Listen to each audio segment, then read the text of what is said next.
Hi, I'm Jeff Morgan. I'm with Dad Talk today, and today we have a very special guest from the state of Texas, Cassandra Spencer. And tell us a little bit about, first off, I want to say that you've written this book, Impact. Yes. Tell us a little bit about the book that you've written. And so what Impact is what I'm mostly known for is I was a whistleblower at Facebook who then went on to become an undercover journalist. But there's a whole nother side to this story, which is the story kind of behind those more sensational headlines, which is I actually had my daughter taken from me in the process of being a Facebook whistleblower. I lost everything, including my child.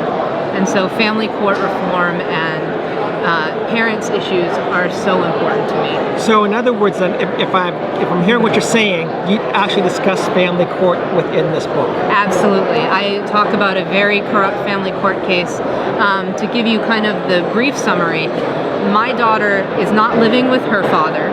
She is not living with me. She is living in a foster group home that is run by my father. By your father? Who's not letting me see my daughter. This is incredible. So maybe, like the grandparents' rights is a big issue as far as the grandparent access to grandchildren. Right. I'm a firm supporter of that, but grandparents should not be the primary parents or should not be taking kids. There are times when you have to have grandparents, but what you're talking about right here is completely absurd.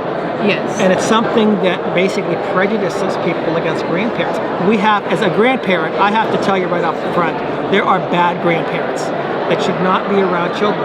But the vast majority of grandparents, just like the vast majority of mothers and fathers, are good mothers and fathers. So can you tell a little bit more about the situation there, or do you want to not go into that right now? No, we can absolutely go into that. That's why I wanted to share this book, and it was so important to me to talk to you guys today. So what happened was, when I was getting settled in Texas after I had a series of tragic events in my life, my younger brother died, my best friend was murdered, and so I went to Texas to start over. I used to be in the military, and so when I would go away, sometimes my daughter would stay with my father, if her father was unavailable. He was also in the military. We were a dual military family. And so she went to stay with him for a little bit, and, it seemed fine. Everything seemed okay. But when it came time for me to get my daughter back, right after I had been fired from Facebook for blowing the whistle, I was waiting for my daughter to come home from summer visitation, and she just never arrived.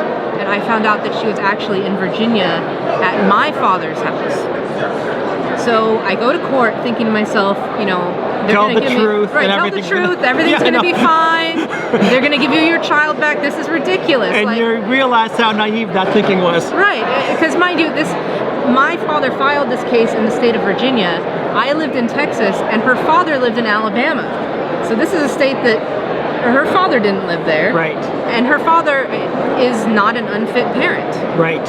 And so neither one of your parents, neither the mother nor the father is with the child. Right. But your father is basically kidnapped her for all intents and purposes. Yes. And the courts have given their stamp of approval. They did, and he's also running a foster group home with up to 20 children. Wow. He's pulled my daughter out of school. She's not in any sort of school. She's homeschooled by DVDs. She's not even in a traditional homeschool environment. Yeah. She has no access to the outside world, and I haven't been able to see my daughter in nearly a year. Yeah. And one of the tragic things we don't talk about, there are times again that foster cares can be a haven for children, but in many instances children are unnecessarily placed in a foster group.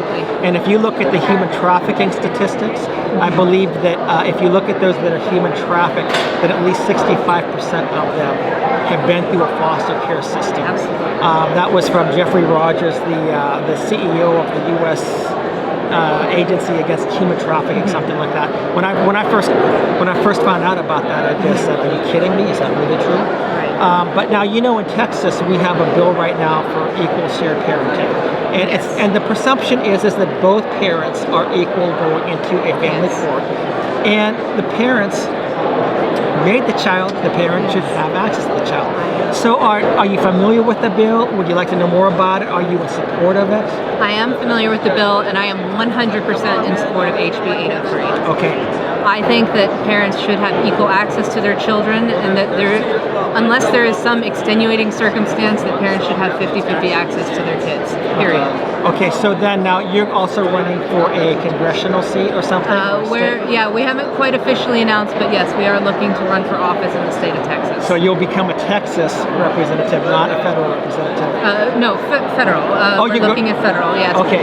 But yes, it's something, family court is something I want to champion, and I am in support of HB 803, and I hope that other people get on board with supporting it as well.